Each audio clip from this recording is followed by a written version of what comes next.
আসসালামু আলাইকুম viewers, Bengali কিচেনের আজকের পর্বে আপনাদের সাথে খুবই সহজ একটা রেসিপি শেয়ার করব।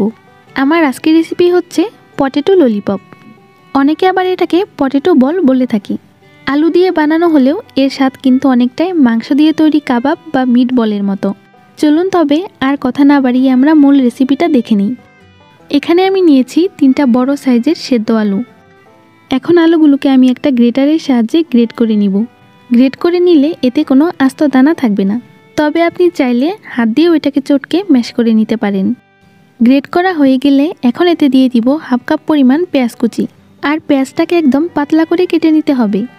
হাফ টেবিল চামচ দিয়ে দিচ্ছি কাঁচামরিচ কুচি, ধনিয়া পাতা কুচি দিয়ে দিচ্ছি 1/3 কাপ, প্রায় 1 চা চামচের মতো দিয়ে দিচ্ছি আদা বাটা, চাট মশলা দিয়ে দিচ্ছি 1 চা চামচ, হাফ চা চামচ দিচ্ছি ভাজা জিরার গুঁড়া, হাফ চা চামচ দিচ্ছি গরম মশলা গুঁড়া, লাল মরিচের গুঁড়া হাফ চা চামচ, স্বাদ মতো দিচ্ছি লবণ, 3 টেবিল চামচ দিচ্ছি কর্নফ্লাওয়ার,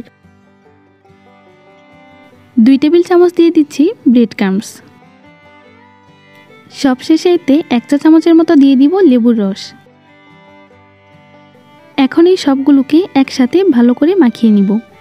আমি এখানে যে উপকরণগুলো দিয়েছি চেষ্টা করবেন এই সবগুলো উপকরণ দিয়ে এটা তৈরি করতে, আর সবশেষে অবশ্যই লেবুর রসটা দিবেন, এটা দিলে কিন্তু টেস্টটা খুবই ভালো আসে।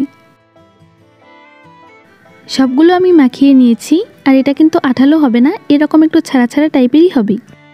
তারপর হাতে সামান্য একটু তেল মাখিয়ে এখান থেকে পরিমাণ মতো নিয়ে হাত দিয়ে এরকম একটু চেপে চেপে একটা বলের মতো তৈরি করে নিতে হবে। এই তো এটা তৈরি হয়ে গেল, আর এভাবেই আমি সবগুলো বল বানিয়ে নিব।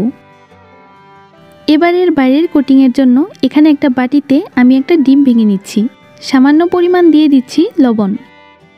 এখন একটা কাঁটা চামচের সাহায্যে এইগুলোকে খুব ভালো করে মিশিয়ে নিচ্ছি। এবার আমরা যে বলগুলো তৈরি করে রেখেছিলাম সেটা প্রথমে এই ডিমের মধ্যে গড়িয়ে তারপর ব্রেড ক্রাম্বসের মধ্যে ভালো করে কোট করে নিতে হবে। খেয়াল রাখতে হবে এর কোনো অংশ যাতে ফাঁকা না থাকে। এবার এগুলোকে সরাসরি তেলের মধ্যে ভাজতে হবে। চুলায় একটা প্যানে আমি পরিমাণ মতো তেল দিয়ে দিয়েছি। তেলটা যখন মিডিয়াম গরম হবে তখন এতে আমি সেই বলগুলো দিয়ে দিব। চুলার আঁচটা মিডিয়ামে রাখতে হবে, আর এর দুই পাশে একটু উল্টে পাল্টে ভালো করে ভেজে নিতে হবে। যখন দেখবেন এতে খুব সুন্দর একটা ব্রাউন কালার চলে এসেছে তখন এগুলোকে তেল থেকে তুলে নিতে হবে।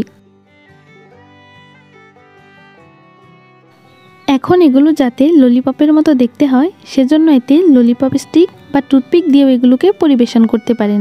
বাসায় এভাবে ট্রাই করে দেখবেন, বাসার সবাই তো এটা অনেক বেশি পছন্দ করবেই, সেই সাথে বাচ্চারা অনেক আগ্রহ নিয়ে এটা খাবে। চাইলে বিকেলের নাস্তায়ও কিন্তু এরকম একটা স্ন্যাক্স পরিবেশন করতে পারেন, অথবা গরম ভাতের সাথে খেতেও কিন্তু এটা বেশ লাগে। আজকে তাহলে এখানেই বিদায় নিচ্ছি, সবাই অনেক ভালো থাকবেন। আল্লাহ হাফেজ।